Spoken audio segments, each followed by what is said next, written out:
આજના વિડીયોમાં જોઈશું કે આવનારી તમામ સ્પર્ધાત્મક પરીક્ષા માટે ઉપયોગી અને એક જ વિડીયોમાં તમામ પ્રકારના દાખલાની અહીંયા સમજ મેળવીશું। તો ચાલો આપણે શરૂઆત કરીશું। આજે લસ્સા અને ગુસ્સાનો ખેલ ખતમ કરીએ। આ વિડીયોને તમારે મેક્સિમમ મિત્રોમાં શેર કરવાનો છે। વિડીયોને અંતિમ સુધી નિહાળશો તો તમને મજા આવશે। સાહેબ, આ રીતે પણ ગણિત એકદમ સરળતાથી ભણી શકાય છે।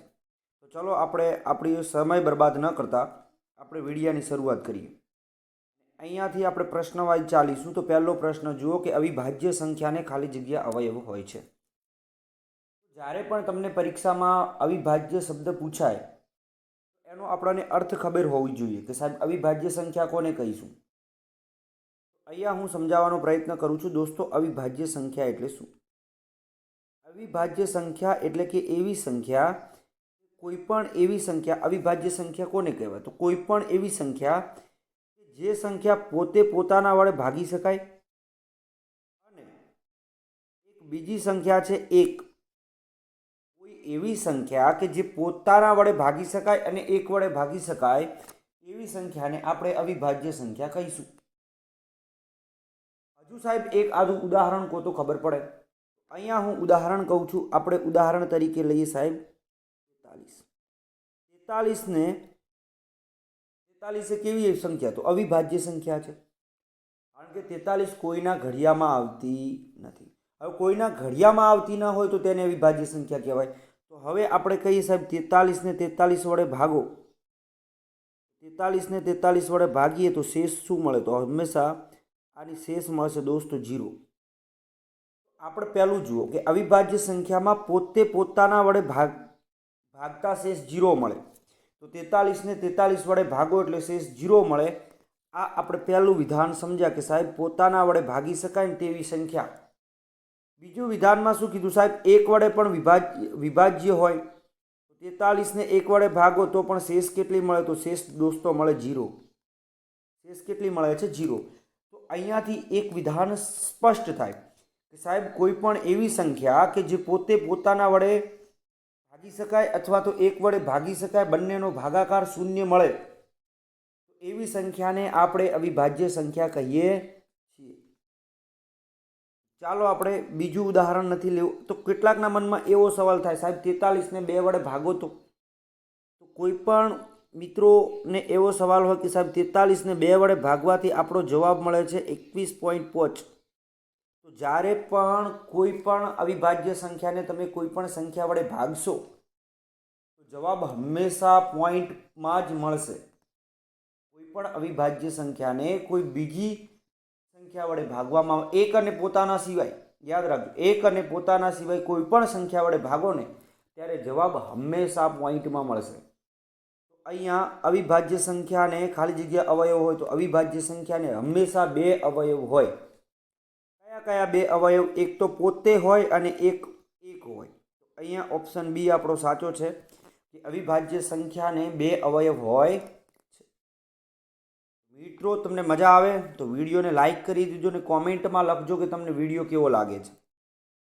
ત્યારથી થોડાક આગળ વધીએ। પ્રશ્ન હવે બીજા નંબરનો છે, સમજો।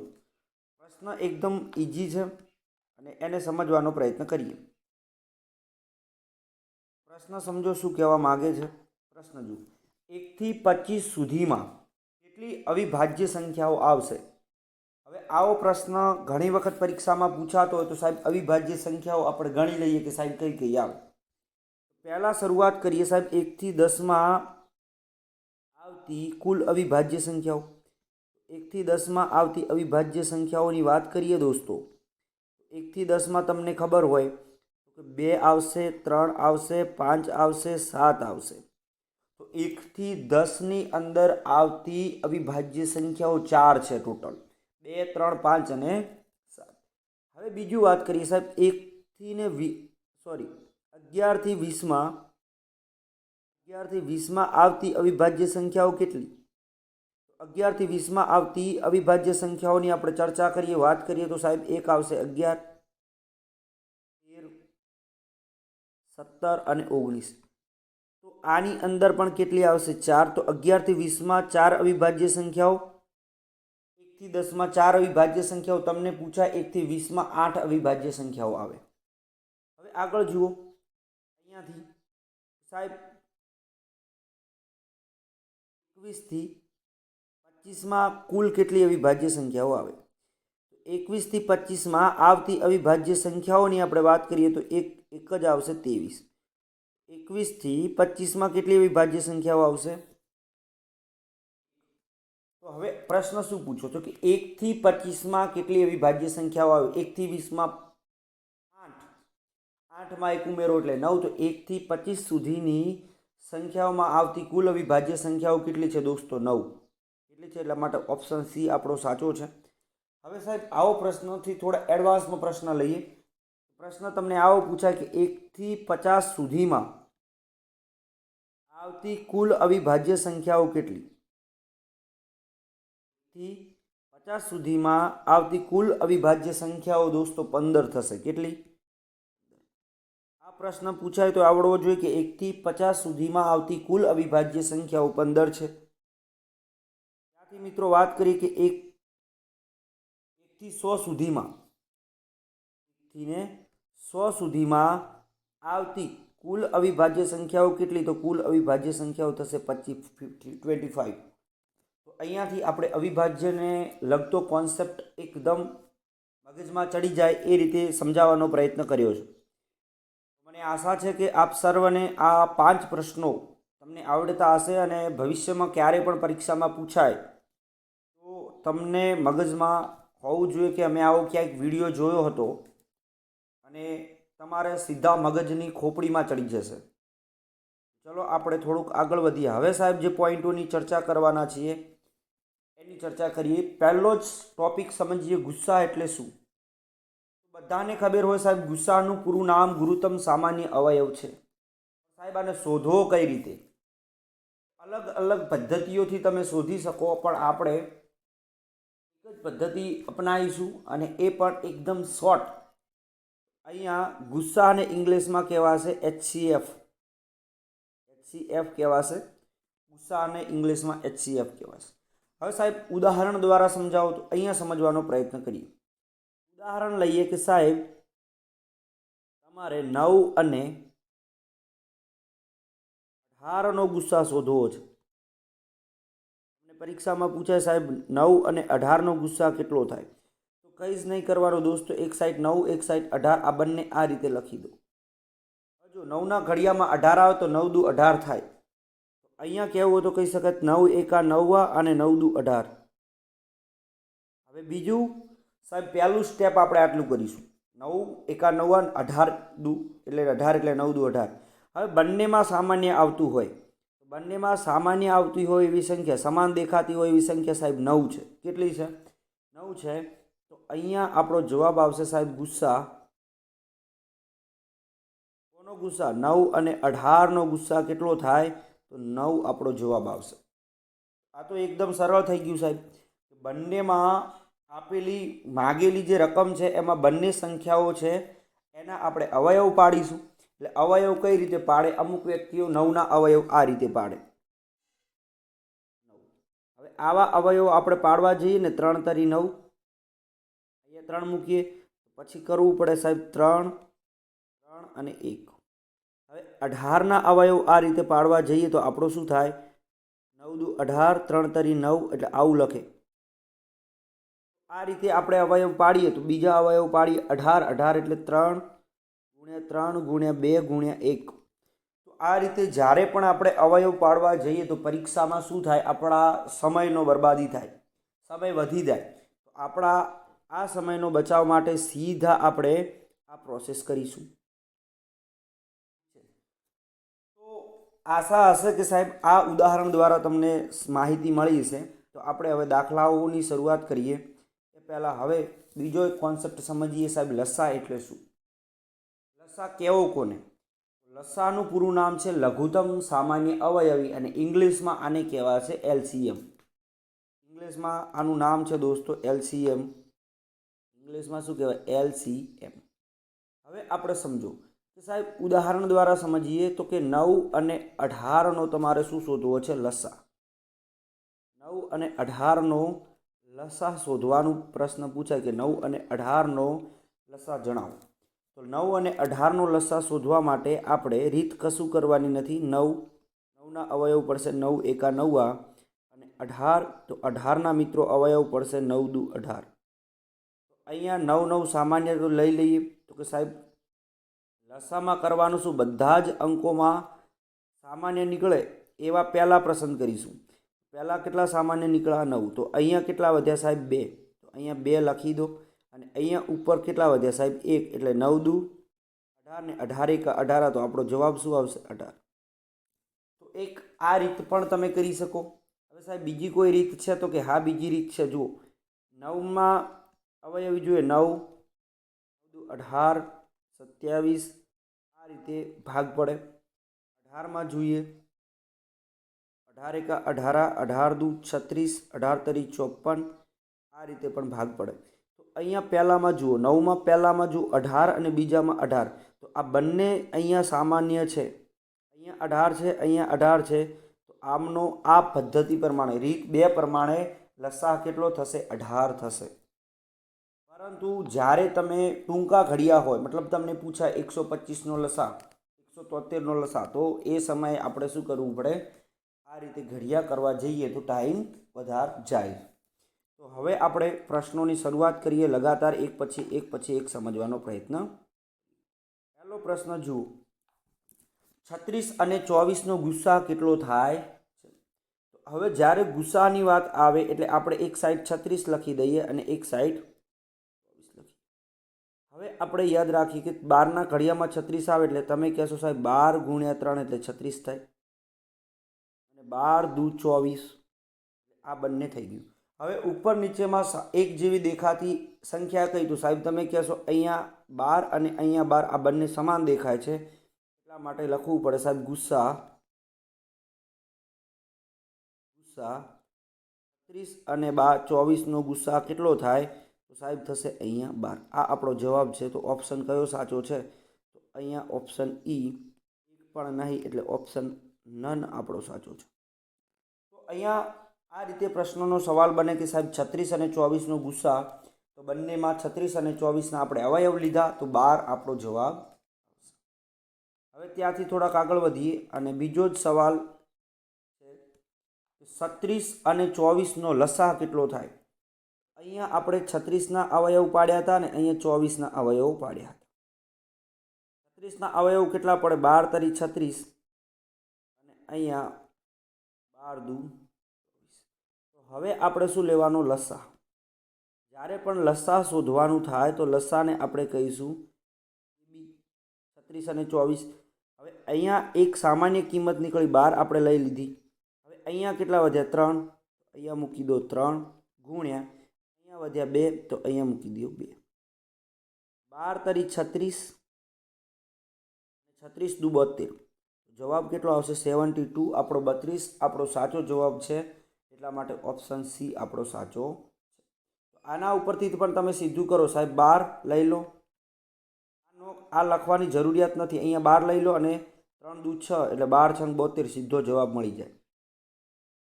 તો આ રીતે આપણે લસા એકદમ સરળતાથી શોધી શકીએ. ત્યાર પછી આગળ 5 અને 7નો લસા કેટલો થાય. જ્યારે પરીક્ષામાં આવા બે અવિભાજ્ય અંક આપેલા હોય, 5 અવિભાજ્ય અને 7 અવિભાજ્ય, તો આવા અવિભાજ્ય અંક આપેલા હોય તો કરવાનું શું, કશું જ નથી કરવાનું. આવા અવિભાજ્ય અંક આપેલા હોય તો બંનેનો ગુણાકાર, જવાબ કેટલો આવે 35. બંનેનો શું કરીશું, ગુણાકાર, જવાબ કેટલો આવે 35. ના સાહેબ સમજાવો. તો 5ના અવયવો પાડો, 5 એટલે 5 એકા 5, 7ના અવયવો પાડો, 7 એકા 7. હવે સાહેબ લસા 5 અને 7નો લસા બરાબર 5 ગુણ્યા 7, એટલે 7 પંચે 35. આ આપણી રીત પ્રમાણે જોયો સાહેબ લસા. અને અહીંયા જ્યારે પણ તમને કોઈ બે અવિભાજ્ય સંખ્યાનો લસા પૂછાય તો બંનેનો શું કરી દેવાનો, ગુણાકાર. બંનેનો શું કરી દેવાનો, ગુણાકાર. ઓપ્શન સી આપણો સાચો. ત્યાંથી થોડાક આપણે આગળ વધીએ. હવે જુઓ 1517 અને 902નો લસા કેટલો થાય. પરીક્ષામાં આવો પ્રશ્ન પૂછાય ત્યારે શું કરવાનું. તો યાદ રાખજો એકમનો અંક 7. હવે એકમનો અંક 7 કોની વડે ગુણાય? તો એક 7 વડે ગુણાય, એક વડે ગુણાય, એક 3 વડે ગુણાય અને એક 9 વડે. તો જ્યારે તમે 1517ના અવયવો પાડો, 1517ના અવયવો પડશે 41 ગુણ્યા 37. કેટલા પડશે? 41 ગુણ્યા 37. અને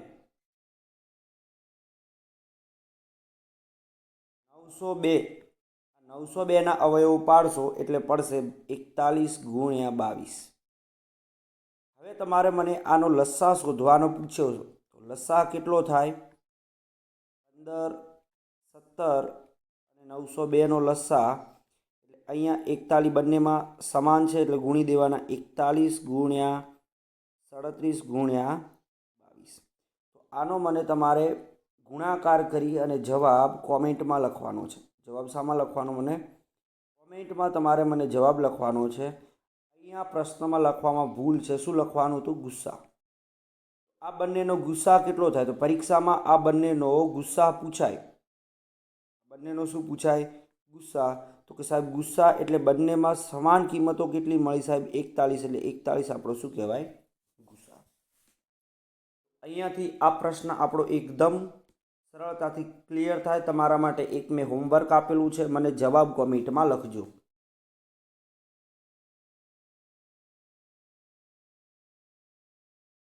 હવે આપણે જોઈએ સાહેબ એક ટોપિક. જ્યારે પણ તમને પરીક્ષામાં લસા અને ગુસ્સાની કિંમત આપી હોય, માની લો કે તમને કોઈ ગુસ્સા આપ્યો છે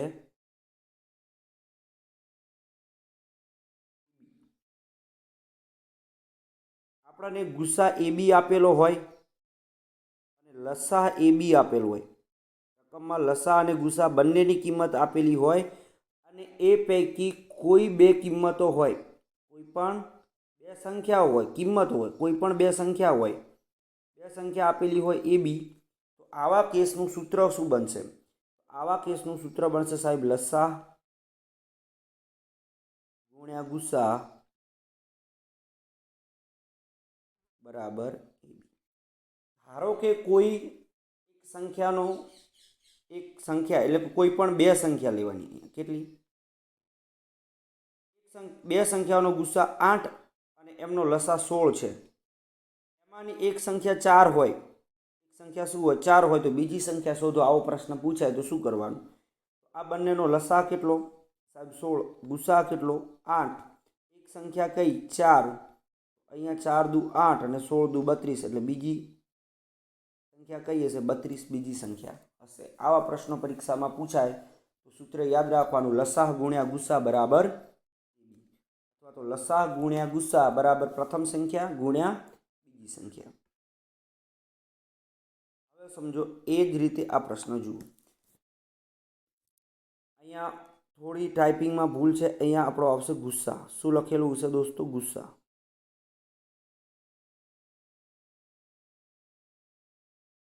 જો ગુસ્સા 18 અને લસા 24 હોય તો તેમાંથી કોઈ એક સંખ્યા 12 હોય તો બીજી સંખ્યા કેટલી હશે?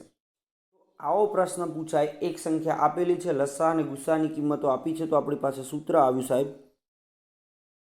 લસા ગુણ્યા ગુસ્સા બરાબર કોઈ એક જે સંખ્યા આપેલી હોય તો આપેલી સંખ્યા એટલે પ્રથમ સંખ્યા લખી દો. પ્રથમ સંખ્યા A બરાબર બીજી સંખ્યા. આ મેં સીધું લખ્યું છે. લસા કેટલો થયો સાહેબ? લસા અને ગુસ્સા તો આપણે બીજી સંખ્યા સેકન્ડ સંખ્યા શોધવાની છે એટલે બીજી સંખ્યાને લખી દઈએ લસા. સાહેબ લસા 24 અને ગુસ્સા 18. આપેલી કિંમત કેટલી છે? 12 છે. તો 12 દુ 24 આ રીતે લખી દીધું. એટલે 18 ગુણ્યા 2 18 દુ 36 આપણો સાચો જવાબ. બીજી સંખ્યા કેટલી હશે? બીજી સંખ્યા 36 હશે. ઓપ્શન A સાચો છે. જ્યારે તમને લસા અને ગુસ્સાની કિંમતો આપી હોય ને એક સંખ્યા આપેલી હોય, લસા ગુસ્સાની કિંમત અને એક સંખ્યા આપેલી હોય ત્યારે શું કરીશું? આ રીતે કરીશું કે લસા ગુણ્યા ગુસ્સા ભાગ્યા પ્રથમ સંખ્યા. આવો ને આવો બીજો દાખલો સમજો સાહેબ કે જો ગુસ્સા 5 અને લસા 60 હોય, એમાંથી કોઈ એક સંખ્યા 15 છે તો બીજી સંખ્યા કેટલી હશે? અહીંયા આપણે કહેવું હતું કહી શકાય સાહેબ લસા ગુણ્યા ગુસ્સા. તો આ સૂત્ર યાદ રાખજો, લસા અને ગુસ્સાનો ગુણાકાર કરીશું અને એના ભાગે સંખ્યા લખી દઈએ, બરાબર બીજી સંખ્યા મળે. હવે અહીંયા કહેવું હતું સાહેબ બીજી સંખ્યા એટલે એને બી કહી દો. તો પહેલી સંખ્યાનો ગુસ્સા 5 અને લસા 60 ભાગ્યા પ્રથમ સંખ્યા કઈ છે 15, એટલે 15 ચોક 60 થાય. અહીંયા જવાબ આવે 5 ગુણ્યા 4, 4 પંચા 20. તો આપણી બીજી સંખ્યા કઈ હશે? તો બીજી સંખ્યા 20 હશે. ઓપ્શન બી આપણો સાચો. ત્યાંથી થોડાક આપણે આગળ જઈએ. આ જ ટોપિકની ચર્ચા આપણે કરીએ કે જ્યારે કોઈ પણ સંખ્યાનો ગુણોત્તર આપેલો હોય, લસા અને ગુસ્સા શોધવાનું પૂછાય તો શું કરશો? તો જ્યારે કોઈ પણ બે સંખ્યાનો ગુણોત્તર આપ્યો, ધારો કે કોઈ બે સંખ્યાનો ગુણોત્તર a/b છે. જ્યારે કોઈ પણ બે સંખ્યાનો ગુણોત્તર a/b છે. હવે આપેલો ગુસ્સા, તમને ગુસ્સા આપ્યો છે x, તો તમને પૂછાય કે લસા શોધો. શું શોધો? લસા કેટલો થાય અથવા લસા શોધો. આ કેસમાં આપણે શું કરીશું? તો આ કેસમાં કરીશું કે લસાનું મૂલ્ય શોધવા માટે લસા બરાબર કહીશું ગુણોત્તરની, આપેલા ગુણોત્તરનો શું કરીશું? ગુણાકાર. અહીંયા કહી શકાય કે ગુણોત્તરનો ગુણાકાર કરીશું. ગુણોત્તરમાં આપેલી બંને સંખ્યાનો શું કરીશું? ગુણાકાર. જે બંને સંખ્યા આપી છે એમનો ગુણાકાર અને ગુણ્યા ગુસ્સા. આમ કરવાથી આપણને જવાબ મળી જશે. હવે સાહેબ આનો મતલબ શું થયો? તો આને આપણે ગુસ્સા ab બંનેનો ગુણોત્તર એટલે a/b આ ગુણોત્તરનો ગુણાકાર કરીશું અને આપણે આપેલો ગુસ્સા કેટલો? x. આ કરવામાં આવે ને ab ગુણ્યા x. આ રીતે યાદ રાખજો કે બંને આપેલી બંને રકમના જે ગુણોત્તર છે એ ગુણોત્તરનો ગુણાકાર કરીશું અને એને ગુસ્સા વડે ગુણી દો ત્યારે આપણને લસા મળશે. અહીંયા આ પ્રશ્નને આપણે સોલ્વ કરીશું. જોઈએ આવા પ્રશ્નો કઈ રીતે પૂછાતા હોય. અહીંયા જુઓ પહેલો પ્રશ્ન, બે સંખ્યાનો ગુણોત્તર 3/5 છે. જો તે સંખ્યાનો ગુસ્સા 8 હોય તો લસા કેટલો થાય? અહીંયા યાદ રાખવાનું કે સાહેબ બે સંખ્યા કઈ? a/bનું માપ આપ્યું છે આપણને 3/5. આપણે શું શોધવાનું સાહેબ? લસા. તો લસા શોધવા માટે આપણે સૂત્ર ભણીએ આગળ. લસા શોધવું હોય તો આ બંને ગુણોત્તરનો શું કરીશું? ગુણાકાર. અને એના ગુણાકારની અંદર શું લખીશું સાહેબ? ગુસ્સા. શું લખીશું? ગુસ્સા. 3 પંચા 15, 15 ગુણ્યા ગુસ્સા કેટલો આપ્યો છે? 8. 15 × 8 120. તો આપણો જવાબ શું આવશે? 120. હવે 120 આપણો સાચો જવાબ આપ્યો. ગુસ્સા 3 ગુણ્યા 5 કરો. તો આ રીતે સોલ્વ કરવાનો પ્રયત્ન કરીશું. આવો ને આવો બીજો દાખલો જુઓ. બે સંખ્યાનો ગુણોત્તર 4/5 છે. જો સંખ્યાનો ગુસ્સા 8 હોય તો લસા કેટલો થાય? આપણે સીધું જ મૂકી દેવાનું કે સાહેબ લસા બરાબર આપેલ બંને સંખ્યાનો ગુણાકાર કરીએ એટલે 4 પંચા 20 ગુણ્યા ગુસ્સા કેટલો સાહેબ? 8. 20 ગુણ્યા 8 કરો તો 8 દુ 16 એટલે 160. આપણો જવાબ 20 × 8 160. તો ઓપ્શન ડી આપણો સાચો છે. આ રીતે આપણે પ્રયત્નો કર્યા કે સાહેબ લસા અને ગુસ્સામાં આપણે અહીંયા આના બેઝિક નિયમો સમજ્યા. હજુ આમાંથી ઘણા પ્રશ્નો એવા છે કે જે આવનારી પરીક્ષામાં ટ્વિસ્ટ કરીને પૂછાય. તો આનો આપણે ના હોય તો 2 દિવસ પછી પાર્ટ 2 લઈને આવીશું. તો આ વિડીયોનો તમારે ભરપૂર સાથ આપવાનો છે, મિત્ર વર્તુળમાં શેર કરવાનો છે અને તમે અવશ્ય કોમેન્ટમાં લખજો કે સાહેબ આ વિડીયો